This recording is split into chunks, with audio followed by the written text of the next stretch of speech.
Inggris? Sekali lagi bahasa Inggris? Oke, tepuk tangan dong buat kita. Makasih. Yang bilangnya ikhlas paling kenceng tadi pas bilang gampang, mudah-mudahan dapat beasiswa keliling dunia. Amin. Oke, kalau gitu Miss Irna sharingnya sampai sini dulu aja ya. Nanti mungkin dilanjut sama Kak Rama, dan kalau ada pertanyaan dipersilahkan. Terima kasih Kak Apple, Mr. Apple.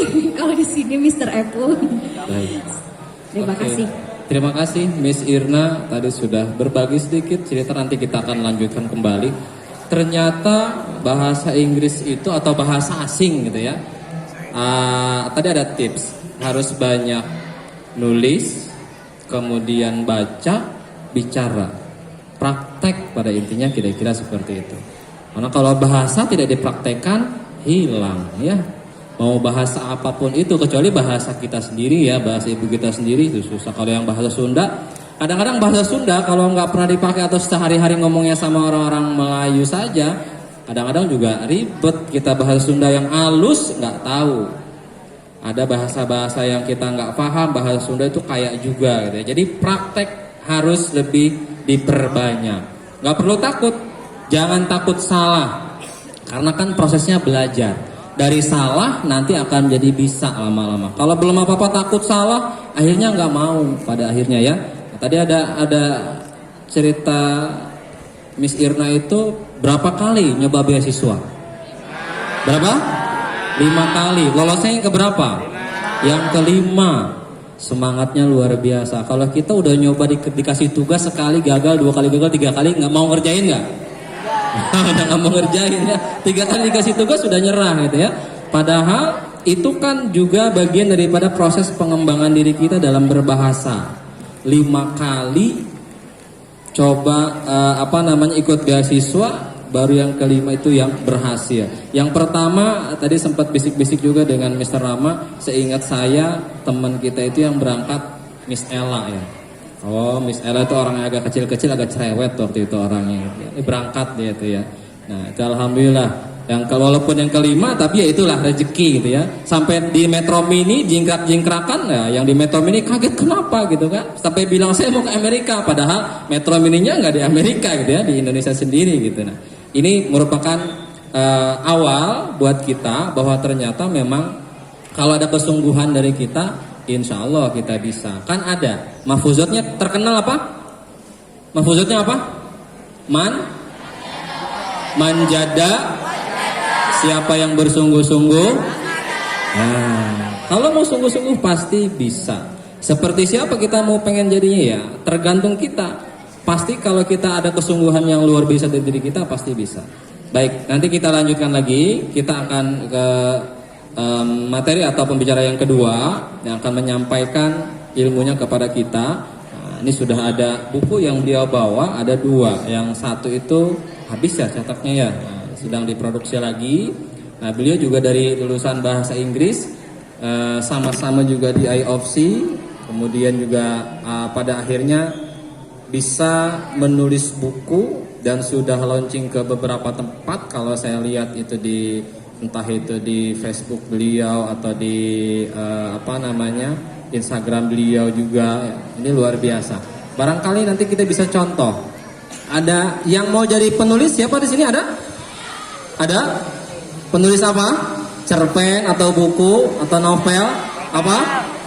Novel. Mudah-mudahan cita-citanya tercapai ya, jadi seorang penulis novel. Ada lagi yang mau jadi seorang penulis? Ada lagi? Siapa laki-laki ada yang mau jadi penulis? Ada? Jadi penulis apa? Novel juga. Oke, mudah-mudahan cita-citanya bisa tercapai jadi seorang penulis dan menjadi seorang penulis yang handal dan terkenal nanti ya. Dan mudah-mudahan dengan cita-citanya itu bisa membawa dirinya berkeliling dunia nanti ya. Tidak hanya sekitaran di Indonesia. Boleh jadi kita bisa berkeliling dunia. Baik, selanjutnya kita ke materi yang kedua yang akan disampaikan oleh Mr. Muhammad Ramadona SPD. Dipersilahkan kepada beliau. Bismillahirrahmanirrahim. Kepada yang kami banggakan, Bapak Ibu Guru, Asatidz dan Ustazah, adik-adik yang kami sayangi, salam dan bahagia. Assalamualaikum warahmatullahi wabarakatuh.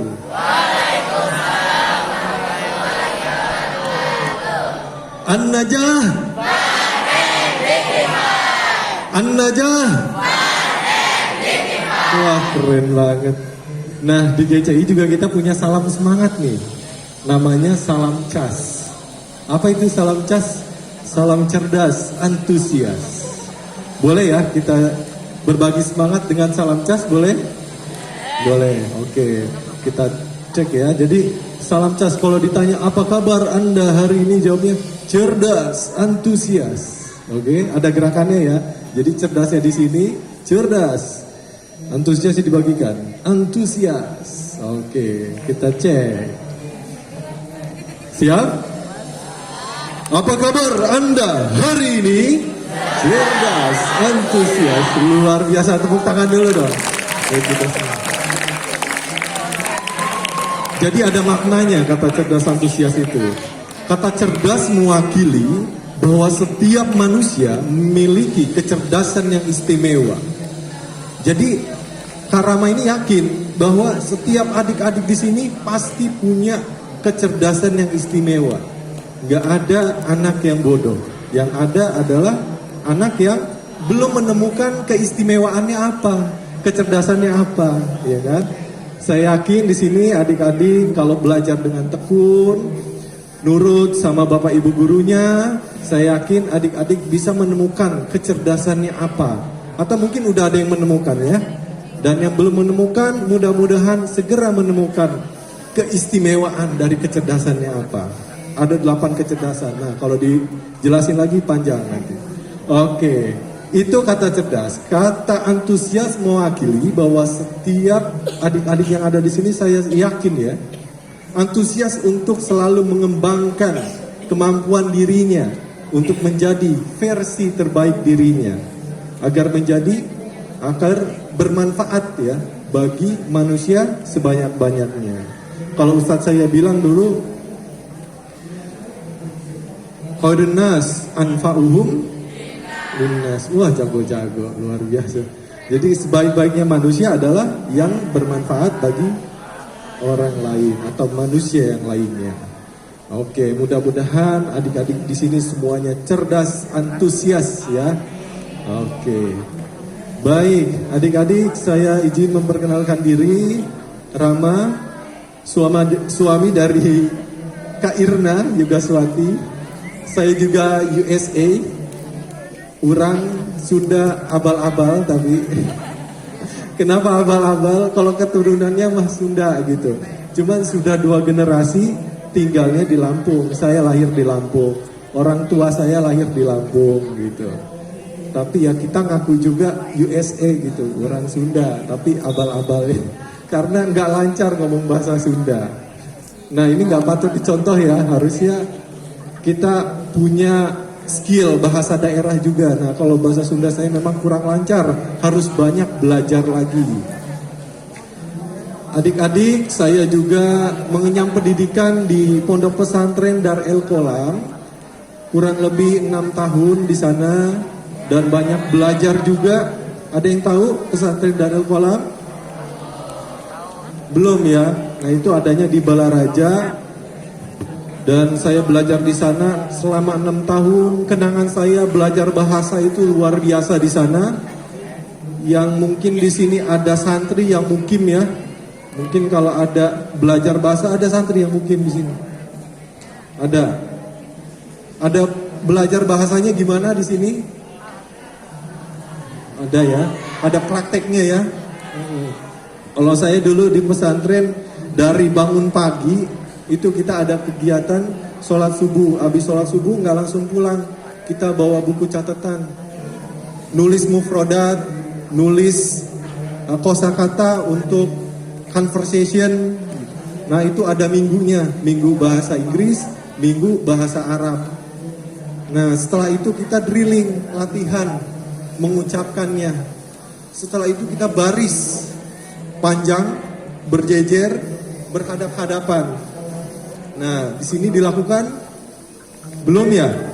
Oke, mungkin nanti bisa dipraktekkan. Jadi mempraktekkan apa yang sudah kita drilling, apa yang sudah kita latih untuk praktis. Lalu juga kita praktekkan conversationnya sama teman di depan kita. Jadi ngejejer panjang biasanya seperti itu. Nah, dari situ selama 6 tahun alhamdulillah saya punya background bahasa Inggris dan akhirnya juga bisa punya teman-teman orang luar seperti Kak Willem kemarin yang ada dari sini, yang kesini ya, yang dari Belanda itu teman juga di Initiative of Change Indonesia. Nah adik-adik nanti kalau pulang bisa buka handphone, silakan buka Initiative of Change Indonesia. Siapa tahu bisa bergabung, bisa punya teman yang banyak dari orang luar gitu ya. Alhamdulillah Kak Rama dan Kak Irna juga sudah pergi beberapa kali ke luar negeri karena Initiative of Change Indonesia salah satunya karena punya teman juga. Dan kita nggak pernah takut main ke luar negeri karena punya teman di banyak negara. Nah, coba adik-adik nanti coba stalking ya. Initiative of Change Indonesia atau Initiative of Change Internasional. Baik. Itu pengenalan singkat pendidikan saya di pesantren, lalu saya lanjut kuliah di UIN. Nah, saya ini termasuk adik kelasnya ya, UIN Ciputat ya. Saya yakin mungkin Bapak Ibu guru di sini juga banyak dari UIN mungkin. Karena kakak kelas saya ini ada Kak Epul, ada Kak Wazin, itu kakak kelas saya, dan ada Kak Irna. Kak Irna termasuk kakak kelas saya. Ternyata kakak kelas istrinya ya. Nah, mungkin kalau dihubungkan dengan mencoba mengambil beasiswa ke luar negeri dulu ya, itu saya pernah nyoba juga ngikutin jejak Kak Irna gitu. Tapi saya hanya nyoba sekali dan alhamdulillah sebetulnya nyampe sampai ke wawancara gitu. Tapi karena saya waktu itu mungkin ada tuntut ya, karena kakak kelas gitu ya, takut sudah diambil orang, ya udah saya nyobanya sekali aja, habis lulus saya langsung nikah gitu, supaya nggak diambil orang ini Kak Irna. Jadi begitu strateginya ya, menikahi kakak kelas. Jadi harus cepat, jadi punya motivasi juga supaya cepat lulus kuliah, nilainya bagus, nggak bermasalah gitu kan. Tapi kalian belajar dulu sekarang, jangan dulu. Jangan. Betul sekali Kang Efur. Nah, jadi salah satu yang membuat saya telat masuk ke UIN waktu itu juga karena saya belajar programming dulu, programming komputer selama 1 tahun. Nah setelah saya refleksi belajar 1 tahun, wah kayaknya emang gak cocok gitu jadi programmer. Gak bisa ngikutin pelajarannya, angka-angka, kode-kode begitu ya. Akhirnya saya pindah haluan, mendaftar ke UIN, pendidikan bahasa Inggris. Alhamdulillah ketemu juga dengan Kak Irna, Kak Eful, Kak Wazin gitu. Oke, lalu saya lulus S1. Setelah lulus S1, saya kerja di multinational company. Jadi perusahaan Indonesia yang diakuisisi oleh perusahaan Singapura dan dia berafiliasi juga dengan beberapa negara. Jadi saya banyak berkoordinasi, banyak berkomunikasi dengan teman-teman dari luar negeri. Karena program-programnya juga banyak ambil dari luar negeri. Waktu itu saya merasa sangat beruntung bisa bahasa Inggris. Karena diskusinya pakai bahasa Inggris. Ya kan? Kalau nggak bisa bahasa Inggris gimana? Ya kan? Makanya mungkin dari situ juga saya ditunjuk sebagai manajer waktu itu. Jadi program manajer. Perusahaan punya program. Nah, ada butuh manajer, jadi saya diangkat. Kebetulan karena punya background bahasa Inggris tadi. Nah itu, jadi untuk karir juga bahasa Inggris penting ya adik-adik. Itu bisa menunjang, bisa menjadi value added, bisa menjadi nilai tambah adik-adik gitu. Dan menjadi pertimbangan nanti para pimpinan untuk menaikkan karir adik-adik nanti kalau sudah bekerja. Setelah itu 2015 saya memberanikan diri untuk, saya dan istri memberanikan diri untuk membuat perusahaan sendiri namanya Generasi Cerdas Indonesia. Nah, yang alhamdulillah sekarang juga sampai saat ini masih berkiprah. Alhamdulillah, salah satu kolaborator kita juga ada Kawazin. Kita punya programnya program psikotes berbasis data digital. Nah, itu programnya masih bahasa Inggris. Tapi kita mau jual di Indonesia. Nah, gimana caranya nih? Kita nyari translator. Nah, alhamdulillah saya ingat salah satu teman, ada Kak Yofrina, ada Kak Wazin gitu.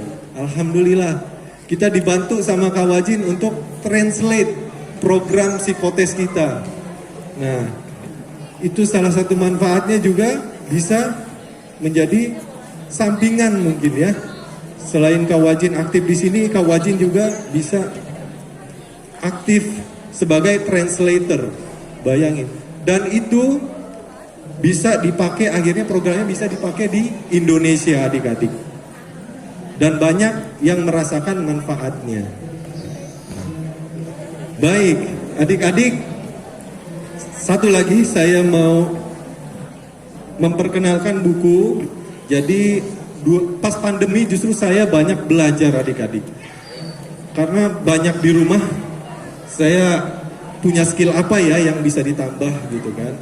Akhirnya coba nulis-nulis. Nah, dengan menulis itu saya terinspirasi, wah gimana ya kalau ini juga bisa dijadikan buku gitu, bisa. Supaya bisa menyebar gitu. Hikmah-hikmah yang mungkin saya tuangkan dalam tulisan saya. Jadi buku yang pertama, alhamdulillah saya baru nulis 3 buku. Buku yang pertama, Rahasia Menjadi Versi Terbaik Diri. Nah, isinya adalah bagaimana kita sebagai manusia bisa menemukan pesan kita dari Allah Subhanahu wa Ta'ala. Karena setiap manusia itu sebetulnya dititipkan pesan ya. Nah, bagaimana juga kita bisa mempunyai kiat-kiat, memiliki kiat-kiat atau langkah-langkah untuk terus menjadi versi terbaik diri kita. Alhamdulillah ini di-endorse sama Pak Anies Baswedan bukunya. Mudah-mudahan beliau jadi presiden ya. Kampanye. Oh, nggak apa-apa. Buku yang kedua, Menemukan Bahagia Dalam Diri, cetakannya habis. Jadi saya belum bawa. Buku yang ketiga ini baru launching kemarin fresh. Yang ketiga, Platform Menjadi Guru Bahagia di Era Digital. Nah, kalau yang ketiga, buku yang ketiga ini saya terinspirasi dari Ki Hajar Dewantara. Beliau bilang, salah satu tujuan dari pendidikan adalah untuk menuntun segala kekuatan kodrat anak didik agar ia sebagai manusia dan sebagaimana masyarakat dapatlah mencapai kebahagiaan dan keselamatan setinggi-tingginya. Nah, quote dari Ki Hajar Dewantara itu menginspirasi saya untuk menulis buku. Gimana nih kalau guru belum punya mindset bahagia, belum tahu cara-cara bahagia seperti apa, gimana mau menuntun anak didiknya, begitu kan? Nah, jadi saya menulis itu berdasarkan kegelisahan yang saya temukan dari profesi saya, memang keliling sekolah, ngobrol, begitu. Nah, ketemulah itu, akhirnya dituangkan dalam buku. Oke, satu lagi. Jadi saya mau membeberkan salah satu rahasia menjadi versi terbaik diri. Di buku yang saya tulis itu ada teknik atau metode MJ5M, atau bisa dibilang mejem gitu ya, mejem biar mudah. MJ5M, mejem. Oke. M yang pertama, mulai bertindak. M yang MJ ya, J, jangan beri alasan. Lalu M selanjutnya memberitahu orang lain. M selanjutnya memvisualisasikan diri. M selanjutnya mempraktekkan afirmasi. M selanjutnya menguatkan tekad. Dan M yang terakhir adalah memberikan penghargaan kepada diri sendiri. Nah, pada praktiknya saya mempraktekkan MJ5M ini kalau di bahasa adik-adik. Pertama,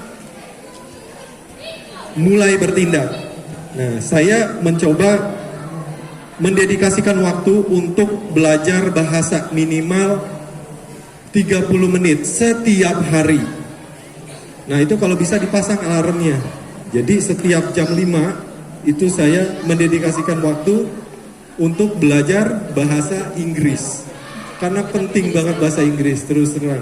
Waktu saya pergi ke India juga untuk konferensi IELTS internasional, itu ketika kita mau mengungkapkan ide-ide itu jadi lebih bisa diungkapkan karena bisa ngomong bahasa Inggris, memperkenalkan Indonesia gitu. Nah, jadi dari situ saya betul-betul pengen meningkatkan kapasitas bahasa Inggris saya. Nah, dengan apa? MJ5M tadi ya. Jadi kita mulai bertindak, mulai aja. Tapi ditetapkan waktunya setiap hari, mau berapa menit. Nah, adik-adik bisa coba.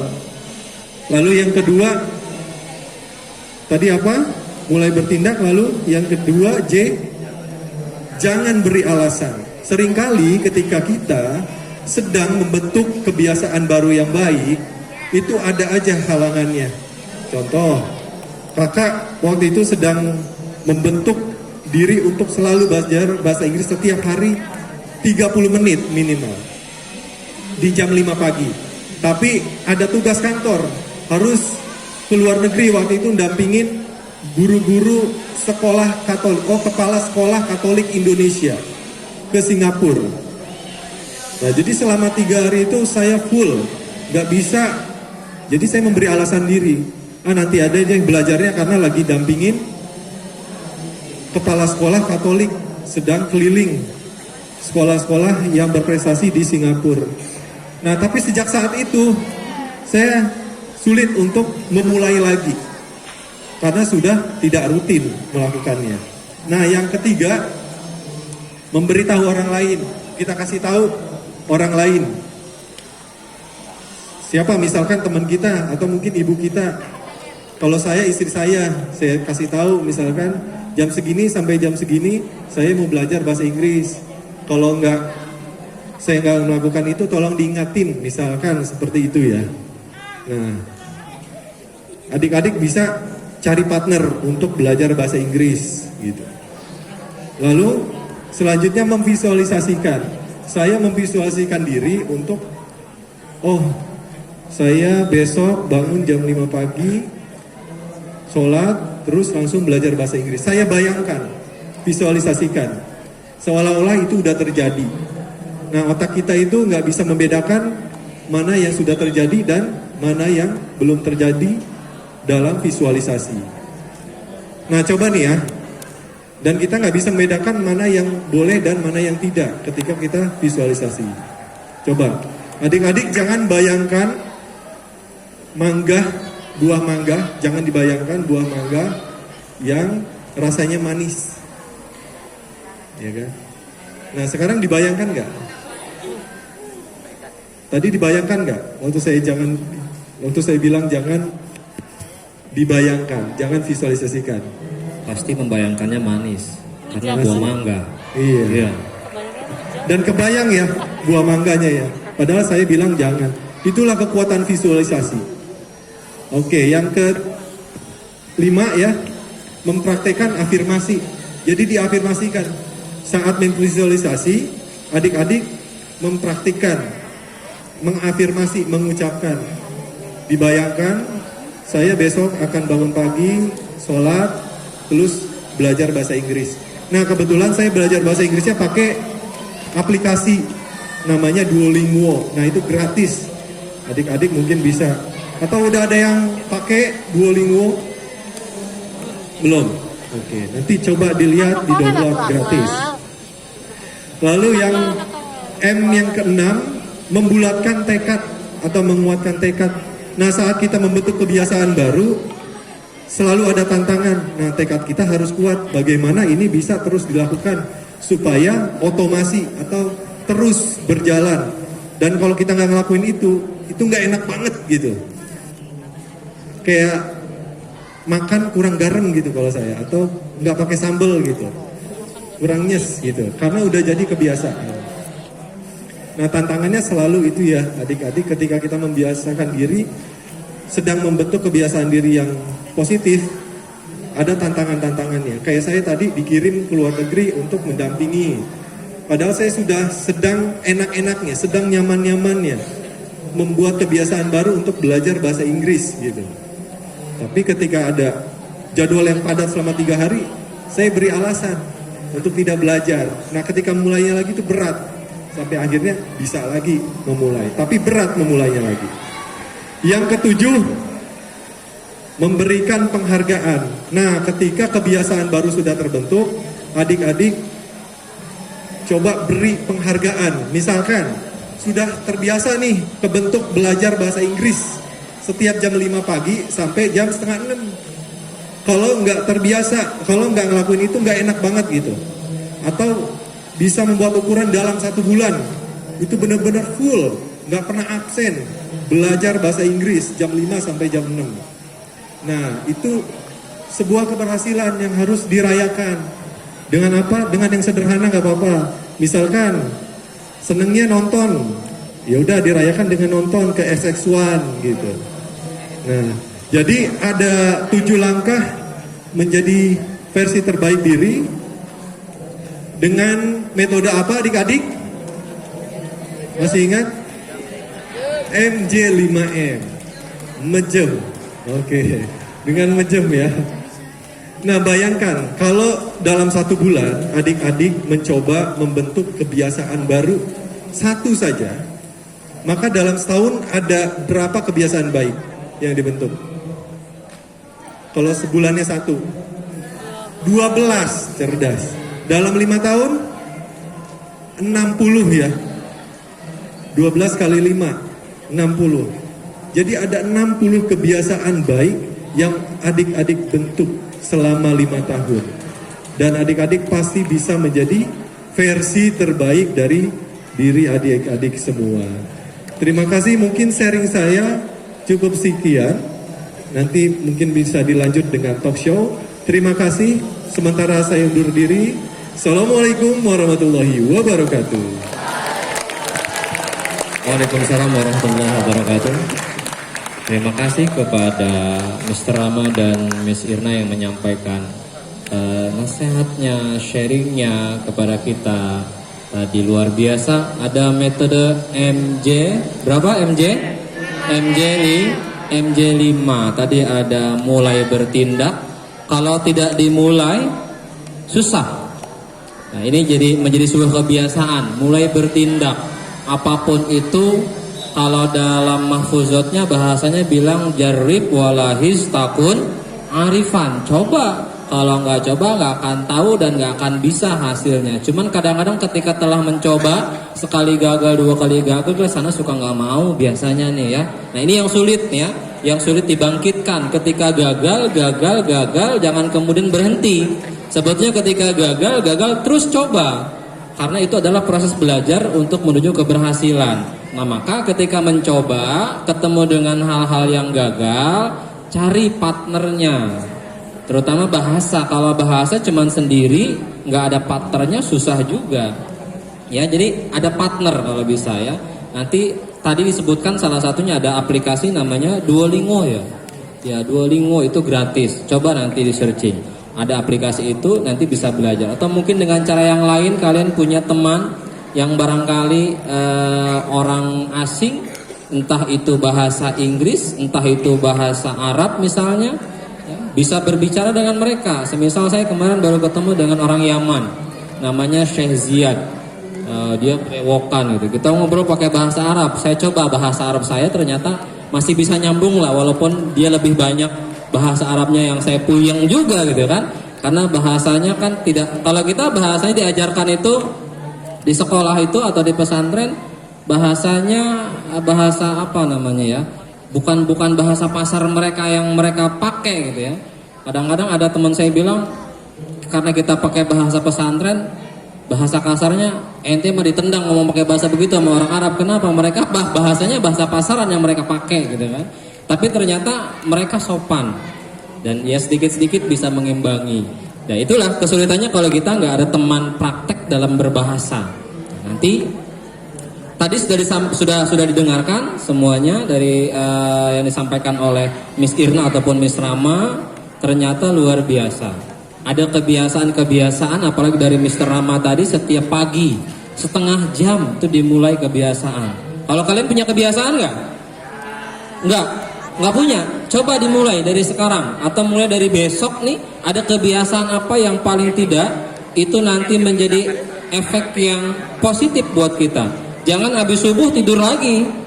Ya, jangan habis subuh kemudian tidur lagi misalnya. Datang ke sekolahnya terlambat. Ya, nah ini udah mulai panas-panas ini ya. Kemarin juga Mr. Willem juga di sini kepanasan sama Pak Wazin. Karena kita belum punya aula yang cukup luas untuk menampung dengan siswa yang sekian banyak. Ada di atas, tadinya kita mau di atas ya. Cuman khawatir malah lebih panas dari ini. Karena dengan sekian banyak siswa, kemudian hawanya malah akan jadi lebih panas nanti ya. Tapi mudah-mudahan ini sehat pagi-pagi gini ya. Belum terlalu panas banget lah ya. Baik, ini Miss Irna, kiat-kiat yang lebih bisa membangkitkan semangat siswa dalam berbahasa, terutama bahasa Inggris, biar betul-betul ketika belajar itu ketemu bahasa Inggris senyum asik gitu ya. Ya Miss ya, Miss Anis gitu ya. Jadi biar ketika masuk pelajaran bahasa Inggris udah gurunya guru BP juga gitu kan ya.